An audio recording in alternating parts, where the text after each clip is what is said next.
On va regarder qui sont les artistes derrière tout ça. Ouais. Ça bouge pas mal. Je dirais que c'est type reptiloïde. Des petits gris en premier lieu, c'est pour ça que je les vois bouger. Il y en a 5 si je fais un stop. Chacun est à un poste. Donc Ok. ils sont ça, tu confirmes. Ils sont Tu 5 autour. as besoin d'un arrêt sur image ou pas? Non, c'est bon. Je l'ai fait. Et ensuite? Alors ensuite, ceux qui ont installé la pluie, c'est un reptiloïde. Alors je regarde, il y a 2, 3 autres en hiérarchie. Ils sont 4 en tout. 3 plus 1, ok. Et au-dessus encore, tu en vois d'autres? Non, c'est les 3. Les 3 plus 1, ok. Bien, c'est quoi leurs objectifs alors? Alors, j'ai le terme appréhender. L'appréhender, c'est-à-dire donc l'utiliser. L'utiliser, la manipuler. Donc déjà, dans un premier temps, c'est soutirer son énergie de ses premiers corps. Et en les transformant, l'énergie de ces premiers corps, ils peuvent améliorer leur physicalité. Donc ça, c'est le premier temps. Le deuxième temps, c'était l'ADN qu'ils essayent de trafiquer, mais ils ne l'ont pas encore touché. Par contre, c'est modifié. Ouais, il y a une modification de l'ADN. D'accord. Alors quel pourcentage? J'ai 3%. Ça lui cause quel problème ça? J'ai le terme perte de mémoire, mais la mémoire de ce qu'elle est, donc d'identité. Ok. Ok. Et donc leur objectif, c'est d'améliorer leur physicalité. Ils ont d'autres objectifs ou pas? Là, ils sont sur les premiers corps. Ils s'intéressent aussi au chakra cardiaque. Mais pour l'instant, ils n'ont pas beaucoup de dispositifs ou voilà, d'études, on va dire, pour retirer les énergies du chakra cardiaque et les utiliser. Mais ça, c'est un des objectifs, en tout cas. Pas assez de connaissances, tu veux dire, pour ça? Ouais, exactement. Ok. Alors, depuis combien de temps est-ce qu'ils sont avec elle? La toute première fois, je compte à 3 et tu y vas. 1, 2, 3. Oui, il y a 4 incarnations. Alors, 4 incarnations. J'ai vu des lumières, des lanternes, je ne savais pas trop où je me situais. J'ai l'impression d'être en Chine, en Asie. Ok. Quelle époque? C'est la nuit, on est en début de l'Empire. Je sais pas, il y a un empire, 1430. Et elle fait partie d'une sorte de geisha. Enfin, c'est ce qui m'est venu. Une sorte de geisha, ça veut dire, c'est pas les geishas tels que l'on connaît, mais elle fait partie peut-être, tu sais, des comment on appelle ça? Des polygamies, des femmes, voilà, des femmes épouses, voilà, excuse-moi, Ah, je d'accord. cherchais. Mais quand je parle de geishas, c'est parce qu'elles ont un statut important. Les geishas avaient un statut important, même si elles étaient constituées comme des prostituées. Mais là, c'est pas des prostituées, c'est des femmes épouses, mais il y en a plusieurs. Et elles vivent dans un... C'est pas un temple, je sais pas comment on appelle ça. Je sais pas trop comment ça s'appelle. Il y a un lieu spécialisé pour, Je sais dans plus comment ça dans s'appelle. l'ashram, ça s'appelle autrement, ouais. Oui, je sais plus le terme. Comme une maison Et close, la c'est une maison personne... close. Ouais, oui, enfin, c'est la maison des épouses, en tout cas. Voilà. Elle est très jeune, elle a 15 ans et c'est une des dernières épouses. C'est-à-dire qu'il peut en avoir plus d'une dizaine. Le roi, je sais pas si c'est un roi, mais tu vois, parce que j'ai parlé d'empire, donc je sais plus comment on appelle ça, l'empereur peut-être. Bon, bref. L'empereur, ouais. Donc du coup, Donc elle est l'épouse de l'empereur, c'est ça que tu veux dire? Ou oui, une c'est des dernières. ou c'est quelqu'un qui a un statut important, Non. où tu vois vraiment l'empereur? Alors non, c'est comme si dans la même région, il y avait plusieurs empereurs, donc plusieurs rois. C'est comme chez nous, il y a plusieurs châteaux. Ouais. Ah oui, mais ça serait pas un empereur, alors ça serait d'autres, genre mandarin, on va dire. Si tu. Bon, enfin, on s'en fout, c'est pas faire. On n'est pas là pour l'historique, hein, mais bon. Voilà. Non, mais elle, je la vois, c'est à chaque fois que je la revois en fait en jeune épouse, elle doit avoir 15 ans. Elle est habillée avec un rose pâle, par exemple. C'est vraiment, les vêtements sont, c'est très rose, avec des fleurs roses. Il y a quelque chose de très Candice, en fait. Mhm. Et elle est très triste aussi, puisqu'elle a dû se séparer de ses parents et de ses frères et sœurs, surtout. Parce qu'il fallait donc épouser, on lui a donné, on l'a vendue, en fait, hein, c'est une vente, hein, dire ça Mhm. comme ça. Et en fait, ce qui se passe, c'est que je la vois se suicider, en fait. Elle a trouvé de quoi se couper les veines, ouais, sur les poignets. D'accord. Mais alors attends, tu me dis qu'elle est la dernière épouse de, Les dernières.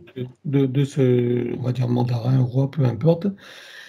Lui, donc, il a plusieurs épouses et elle-même, elle a un statut de geisha, c'est-à-dire qu'elle va avoir des relations sexuelles avec d'autres hommes. Non, je t'ai parlé de geisha parce que je ne savais pas comment la définir. Et je la voyais bien habillée, maquillée, coiffée, toute pimpante, toute belle. Mais j'ai vu après que c'était un statut d'épouse qu'elle avait. Quand je te parlais de geisha, c'est parce qu'elles ont un beau statut. En fait, elles ont un bon statut, même si ça reste des prostituées. Ok. Ah, mais Mais elle ce est, n'est pas une geisha, c'est une des épouses, des dernières épouses. Et lui, il en a 13, 14, 15 donc c'est une épouses. espèce de Et elle, harem, elle fait partie de la 12e épouse, si tu veux. Voilà. c'est une espèce de harem, tu veux dire alors. Oui, ben oui, je t'ai parlé de polygamie, donc oui. Ah oui, Oui. polygamie de l'homme. Moi, je pensais que tu parlais de polygamie de la femme, tu vois. Hein. Ah non, Elle, non, elle n'est pas polygame, c'est son mari qui est polygame. j'ai pas vu D'accord. ça dans mon histoire. Polygamie féminine. Bah, écoute, au début, c'est ce que j'ai cru comprendre. Tu me parles de sorte de geisha, polygame. C'est après que tu vois qu'elle est avec un mari. Donc, tu vois. OK. Bien. Donc, c'est une espèce de harem, en fait. Hein. Un Oui, harem à la chinoise. Ouais, d'accord?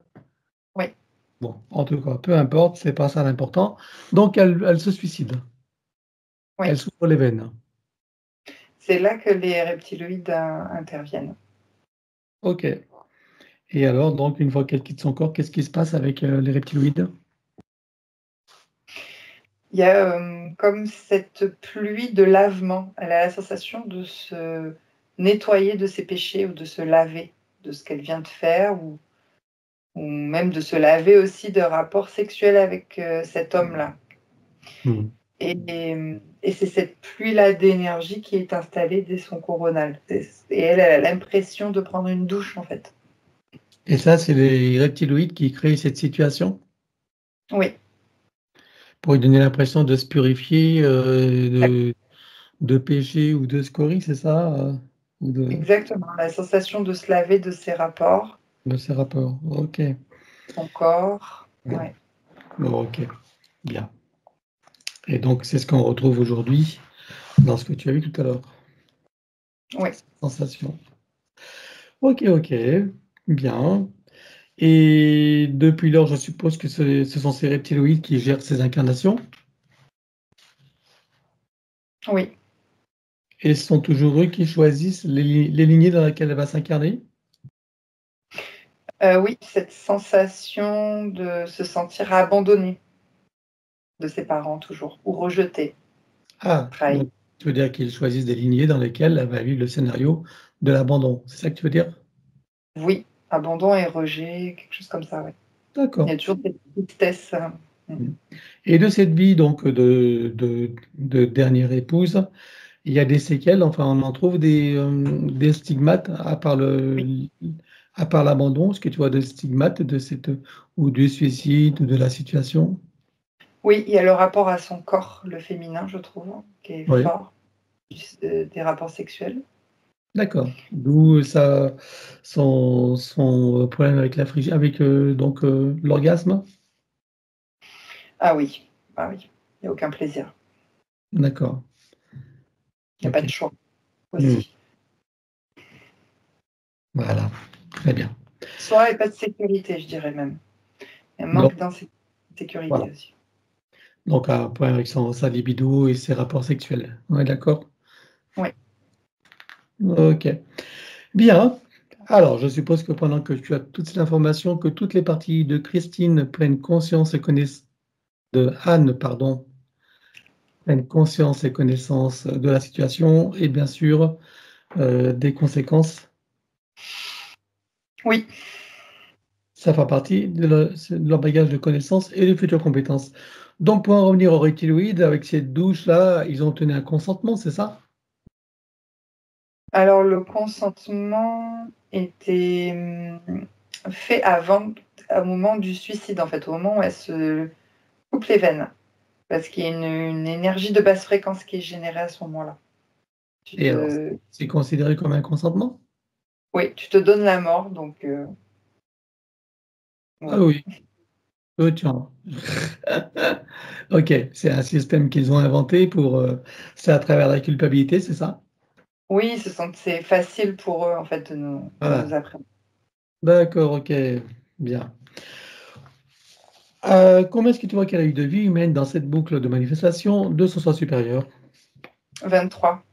23 vies humaines. Alors, on va voir d'où elle vient avant d'entrer dans cette fausse matrice et sous quelle forme. 1, 2, 3, avant la matrice. Mm.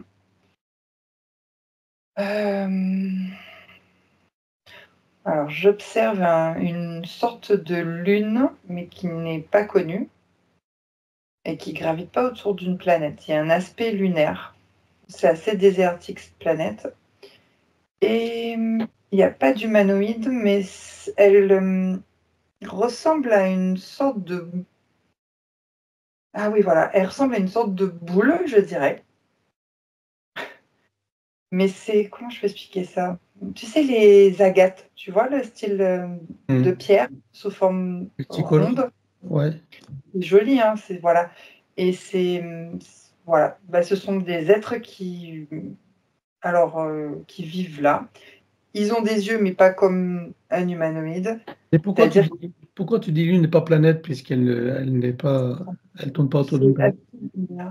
Parce que j'ai ce terme-là qui m'est venu, c'est très désertique, c'est un aspect lunaire, c'est-à-dire, ouais, elle tourne pas autour d'une planète, elle est dans l'attente, j'ai ce terme-là qui me vient. Mhm. Dans l'attente d'un choc, si j'ai bien compris, d'un choc magnétique avec une rotation justement d'une planète. C'est comme si elle était créée, la Lune, et puis qu'elle attendait de trouver son compagnon qui serait la planète pour pouvoir graviter autour et réguler, rééquilibrer les énergies. Et pour l'instant, dans le stade où je vois Anne, elle est dans l'attente. Elle est déjà créée avec tous ces êtres-là qui sont sous forme d'agate, je vais l'appeler comme ça, avec différentes couleurs. Et ils sont dans l'attente de pouvoir se développer. C'est comme si c'était le début en fait d'une dimension ou d'une planète. Elle est en quelle dimension là? Alors, j'ai la troisième dimension, j'ai la quatrième dimension et j'ai la cinquième dimension. Elle peut être sur ces trois dimensions-là, trois facettes. C'est ce qu'ils appellent des facettes. Qui Ok. après, quand elle va impacter une énergie magnétique d'une planète ou d'une constellation, j'en sais rien, ça va faire une sorte de réaction chimique, de tourbillon, de spirale, et ensuite les dimensions vont s'harmoniser. Et elle prendra une dimension, elle va même changer d'aspect, de forme. Mhm. D'accord. Qu'est-ce qui l'a créé cette, on va dire, Lune, puisque tu l'appelles Lune? Qui sont les créateurs? Euh, L'univers lui-même, le cosmos, Mhm. l'énergie. D'accord, mais il y a une intention derrière. Alors l'intention, c'est une conscience. Qui c'est cette conscience?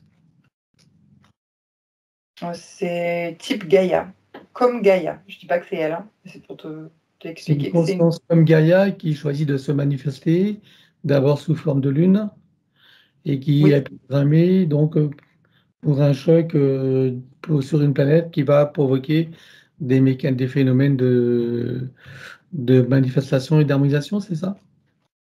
voilà. Et ensuite, ça va stabiliser les dimensions et les êtres vont pouvoir se développer. D'accord. Donc cette lune est déjà habitée par des êtres alors. Oui, donc dont fait partie Anne. À quoi ressemblent ces êtres? À des agates, c'est ce que je te disais en début. Ben, des agates, hein, tu veux dire des couleurs multicolores ou qu'est-ce que tu appelles des agates? Parce que Des ou c'est boules, des pierres, ou c'est des pierres, des minéraux. pas des pierres, hein, non, ça n'a pas la matière de pierre. Et ils sont ronds, avec les couleurs, les différentes couleurs Ah oui, d'une d'accord. agate.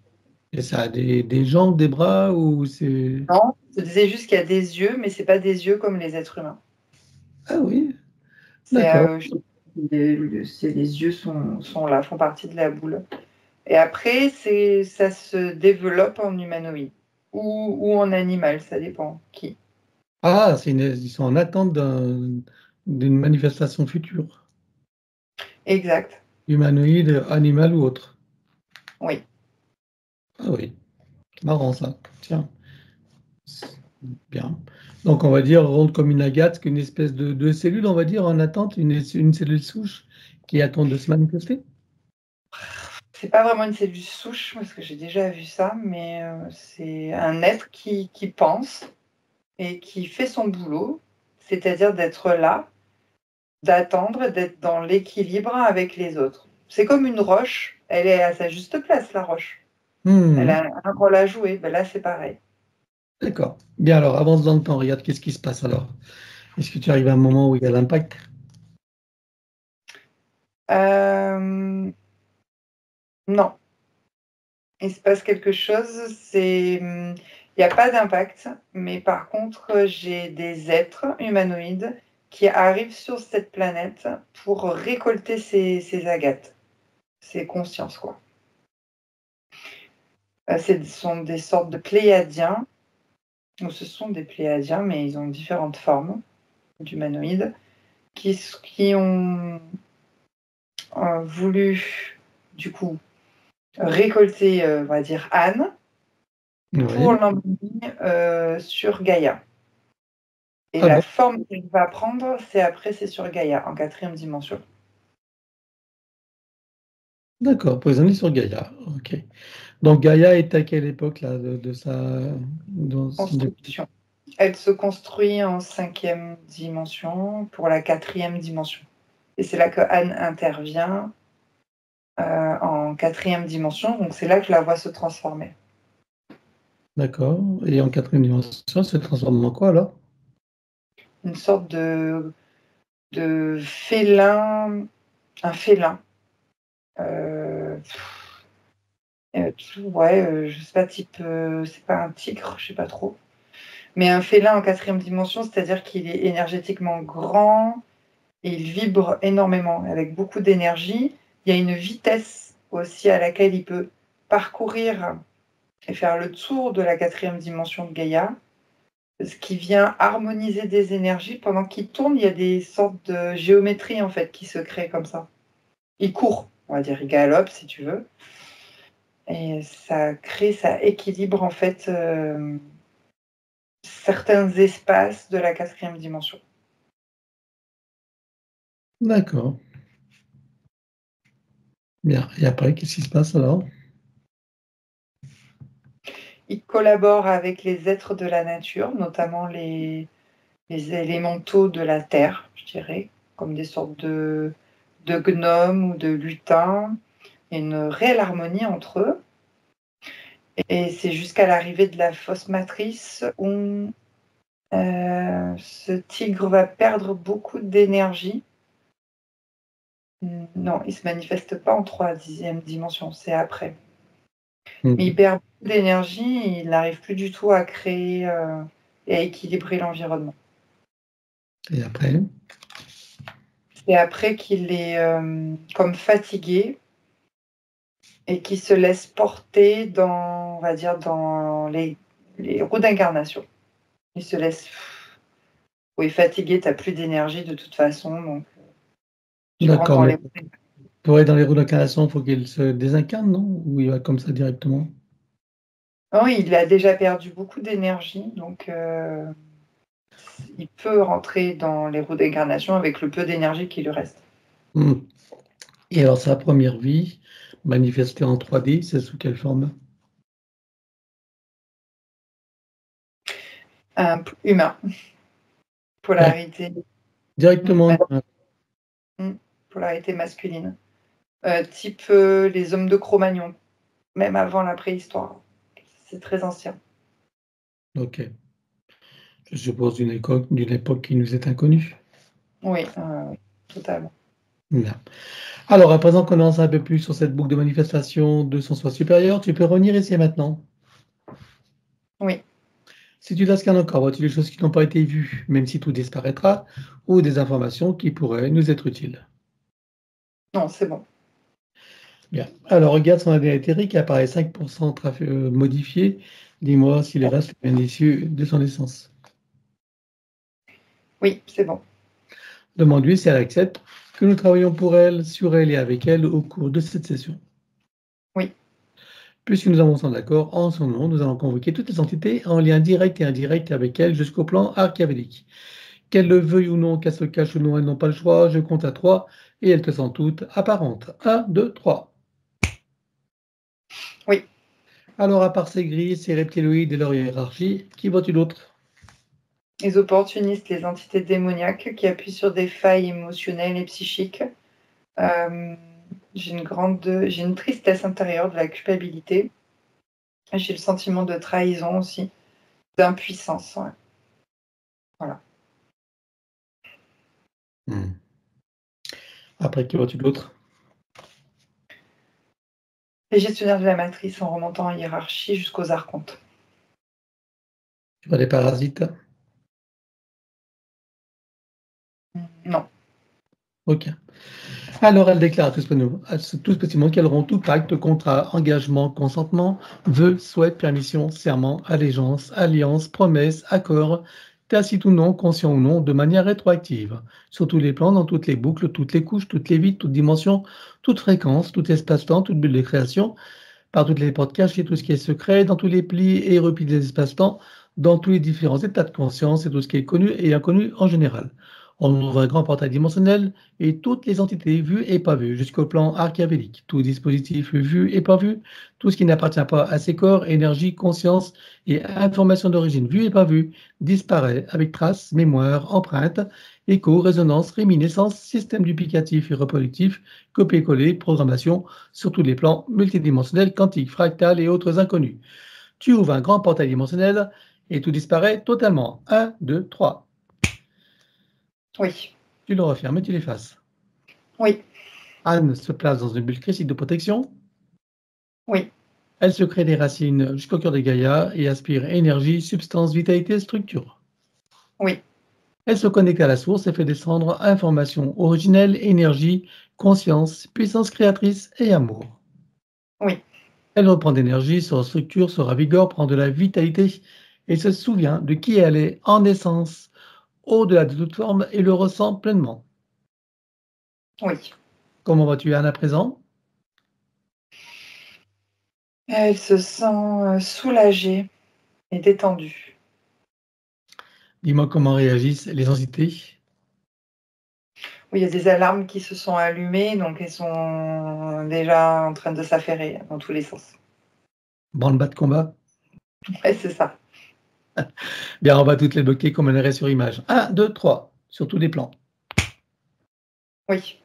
Tu reviens en arrière et tu te positionnes à un moment juste avant qu'elle réalise qu'il se passe quelque chose et qu'elle n'ait eu le temps de faire quoi que ce soit. Oui. Et là, tu vois un portail dimensionnel et tu vires tout. 1, 2, 3. Oui. Tu le refermes et tu l'effaces. Oui. Regarde la bulle énergétique de Anne, dis-moi s'il reste quelque chose. Oui, il y a des résidus. Alors on les élimine comme précité habituellement. 1, 2, 3. Oui. Envoies-tu l'autre en arrière-plan? Non. Bien, alors dis-moi si ces entités ont un moyen ou un autre de la retrouver et de la repérer. Alors, les petits gris utilisent le GPS comme données. Ils ont des données. Et en deuxième temps, ils vont créer des lignes de temps. Voilà. Attends, alors je préfère que tu me fasses l'une après l'autre. Après l'autre, ouais. C'est eux, en tout cas, ils font ça. Donc les données du GPS sont stockées où? Dans un ordinateur. Ok. Il y a combien d'ordinateurs?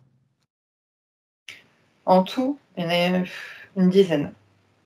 Et est-ce que la dizaine comprend toutes les données? Enfin, contiennent toutes des données? Oui? Mhm. Ok. Est-ce qu'ils sont reliés à un ordinateur central? Il y a le central dedans. Il est compris dans les dizaines. Ok. Bien, on peut tous les détruire? Oui, Alors tu exploses tout. Un, 2, 3. oui. Voilà. Maintenant, dis-moi s'ils ont encore un moyen ou un autre de la retrouver et de la repérer. Oui. Ils ont des pistolets pour les lignes de temps. Alors, combien en ont-ils en comptant les stocks? Il y en a 5. Ah non, attends, 5, c'est eux. Avec les stocks, Oui. 15, une quinzaine en tout cas. 15 en tout, très bien. Est-ce que c'est relié à des machines? C'était relié aux ordinateurs qu'on vient de détruire. Ah, ok. Eh bien, tu vas tout exploser également. Un, 2, 3. Oui, ça y est. Regarde s'ils ont encore un moyen ou un autre de la retrouver et de la repérer. On parle des Non. petits gris. Oui, Ok. oui, tout à fait. Pas les petits gris. Alors, tu vas leur provoquer une amnésie totale, tu vas éliminer leurs circuits neuronaux et tout autre moyen technologique et autres de souvenir de l'existence de Anna pour tout ce collectif. Un, 2, 3. Amnésie totale pour tous. Oui. Comment réagissent-ils? Moi, ça m'apaise beaucoup et ils s'éloignent. Bon, ça fait ailleurs. Bien, maintenant les reptiloïdes, dis-moi s'ils ont un moyen ou un autre de la retrouver et de la repérer. Ah oui. Alors, ils ont des données stockées pour anticiper les séances, mais pour aller aussi en arrière dans sa première mémoire. Ok, elles sont où ces données? C'est caché dans un coffre-fort. C'est multidimensionnel, quantique et fractal? Ouais, exact. Allez, tu détruis tout. Un, 2, 3. Oui. Regarde maintenant s'ils ont encore un moyen ou un autre de la retrouver et de la repérer. Oui. Ils ont des lectures des puces. Où est-ce qu'ils ont stocké ça? Enfin, je vois où c'est stocké, mais je sais pas comment le repérer en fait. Tu Je vois que sais qu'ils lisent des informations liées aux puces qu'elle avait en fait. Et, oui. je sais pas où ça se situe exactement. Par contre, je vois la lecture des données. Tu sais pas où ça se situe? Ok, Non. eh bien tu vas le voir tout de suite. Un, 2, 3. Allez, ça t'est évident. C'est dans une bulle d'espace-temps qui était dissimulée, cachée, comme une anticipation de séance en fait. Ok, alors tu vas tout exploser. Un, 2, 3. Oui, ça y est. Et maintenant s'ils ont encore un moyen ou un autre de la retrouver et de la repérer. Bon, là, ils sont en train de réfléchir, puisque tous les ordinateurs sont grillés. Regarde s'ils sont stratégiques, s'il y a des choses dissimulées.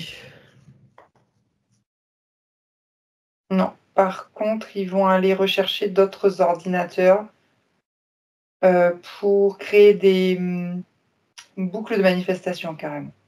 Ok, tu les vois, tu vas dans leur futur, tu les vois les ordinateurs, Ouais, il y en a 2, c'est 2 gros. Ouais.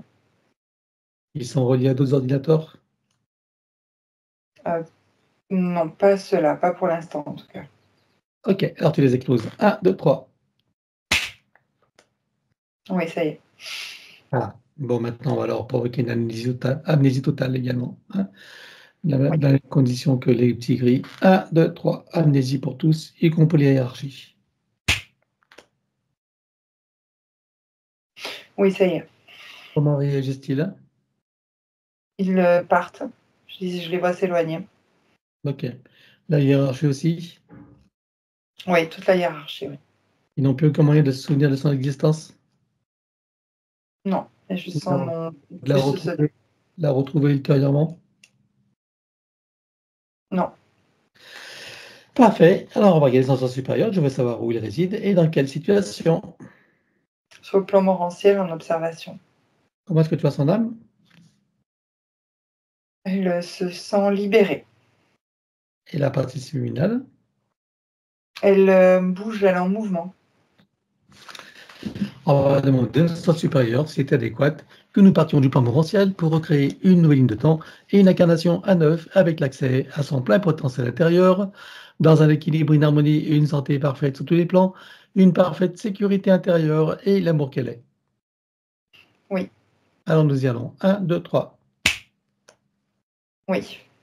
De cet espace morantiel, je suppose que la partie d'elle qui y réside, c'est pourquoi nous sommes là. Oui. Je lui propose d'aller à l'origine de son incarnation en tant que Anne pour recréer une nouvelle ligne de temps et une incarnation à neuf avec l'accès à son plein potentiel intérieur, dans un équilibre, une harmonie, une santé parfaite sur tous les plans, une parfaite sécurité intérieure et l'amour qu'elle est. Est-ce que c'est correct pour elle? Oui. Alors nous y allons en mode de déplacement quantique, c'est-à-dire simultané et immédiat, sans passer par aucune condition ni influence de la matrice artificielle. 1, 2, 3. Oui. Sur cette nouvelle ligne de temps et dans ces nouvelles conditions, demande-lui quels sont ses projets pour la vie de Anne. De vivre sereinement cette incarnation, toute sérénité et expérience. Voilà, d'avoir une vision d'expérience. Une vision d'expérience, c'est-à-dire Que tout ce qu'elle va vivre dans cette incarnation est une expérience et donc de le vivre sereinement. bien. Ok, quel moment choisit-elle pour entrer dans sa nouvelle physicalité? Au moment de la conception. Et à quel pourcentage est-elle connectée à ce moment-là à la source? 98%. Tu l'invites à monter à 100%. Oui. Elle se crée des racines jusqu'au cœur de Gaïa, qu'elle programme uniquement pour cette existence. Oui. Et maintenant, on va regarder son arbre généalogique. Comment le vois-tu? Et comme des fils barbelés, je dirais, posés sur l'arbre. Et les piquants viennent piquer tout le côté gauche du fil barbelé. Sacré, quel poème Ouais. sacré aux consciences qui sont accrochées?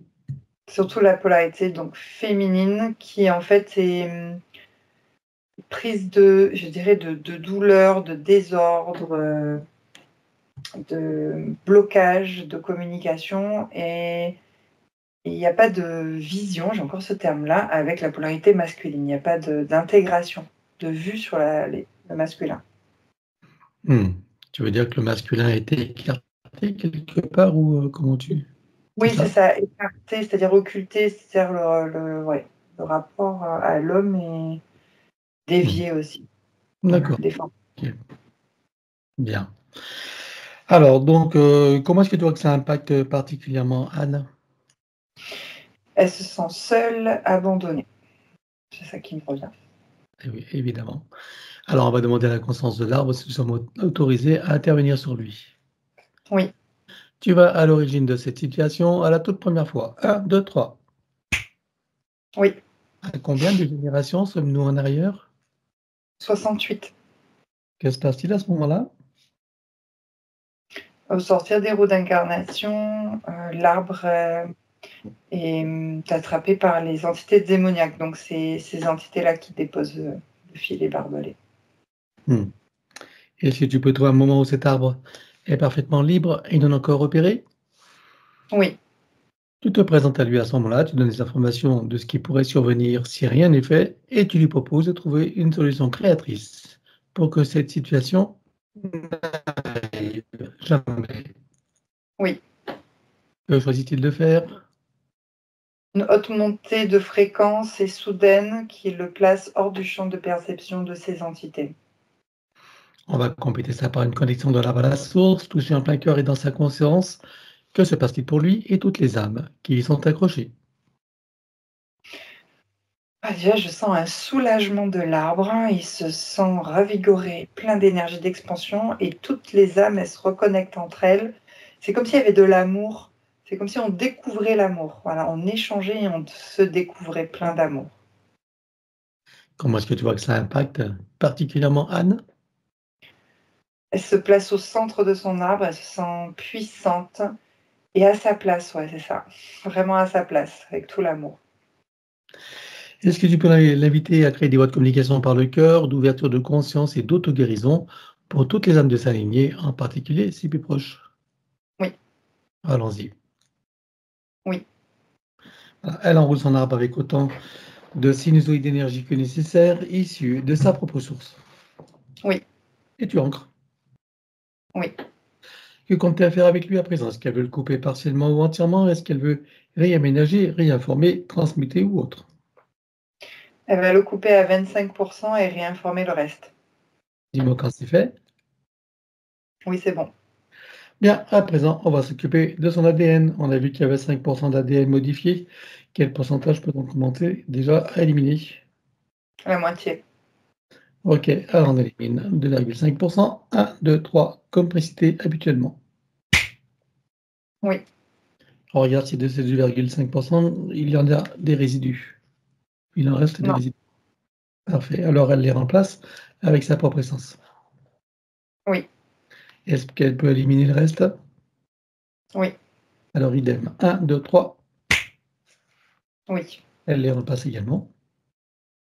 oui. Voilà, ceci étant fait, que compte-t-elle faire avec son ADN? Est-ce qu'elle veut le refaire entièrement à neuf ou partiellement? Est-ce qu'elle veut réaménager, réinformer, transmuter ou autre? Elle le refait à 9. Alors on élimine l'ancien dans les mêmes conditions que précité. 1, 2, 3.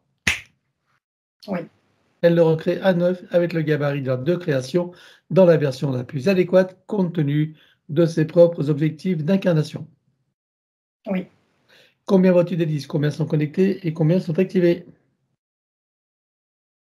Il y en a 5 et 4 d'activés. Elle peut activer la cinquième? Oui, Allons-y. oui, Peut-elle rajouter de nouveaux programmes? oui. Allons-y également et dis-moi quelle différence ça fera pour elle. Ça va sécuriser sa base énergétique. C'est bon. Bien, alors à présent, on va s'occuper de l'élimination des codes matriciels limitants et ça, comme d'habitude, on le fait en privé. L'élimination des codes matriciels limitants ayant été réalisée, j'aimerais que tu regardes si d'aventure il resterait des programmations art quantique ou de celles de l'intelligence artificielle. Non, Alors elle remplace tout ce qui doit être avec sa propre essence. oui, Elle enroule son ADN avec autant de sinusoïdes d'énergie que nécessaire issus de sa propre source. oui, Et tu entres. oui. Elle remonte sa ligne de temps juste avant sa naissance. Dis-moi, à quel pourcentage est-elle connectée à ce moment-là à la source? 86%. Elle remonte à 100% tout en vérifiant ses racines et en créant l'équilibre. Oui, Elle s'apprête à venir au monde à la voie de l'amour, dans le ventre maternel, dans l'environnement, et elle vient au monde. oui, Et elle remonte toute sa ligne de temps jusqu'à ici et maintenant, en se souvenant de qui elle est en essence, au-delà de toute forme et en le ressentant pleinement. Dans sa souveraineté, sa liberté, son autonomie, son unité, sa puissance intérieure, sa créativité illimitée, un équilibre, une harmonie, une santé parfaite, une parfaite sécurité intérieure et l'amour qu'elle est. oui, Elle enroule cette nouvelle ligne de temps avec autant de sinusoïdes d'énergie que nécessaire issus de sa propre source. oui, Et tu ancres. oui, Et nous effaçons dans sa ligne de temps avec tous les potentiels coexistants des passés, présents, futurs, sur tous les plans, multidimensionnels, quantiques, fractales et autres inconnus, dans toutes les boucles, toutes les couches et toutes les vies. oui, Et elle déclare que tout ce qui est inhérent, attenant et afférent à l'ancienne ligne de temps, sur tous les plans, dans toutes les vies, toutes dimensions, toute fréquence, tout espace-temps, toute lieu de création, avec traces, mémoire, empreinte, écho, résonance, réminiscence, système duplicatif et reproductif, copier-coller, programmation, que tout soit rompu et effacé. 1, 2, 3. oui, Et pour accélérer la manifestation de tout ce qui a été fait jusqu'à présent, y compris pour l'arbre généalogique et pour chacune des consciences concernées, tu vas baliser un chemin énergétique pour faire redescendre les énergies et les informations sur le plan physique en 3D et les ancrer pleinement. Oui.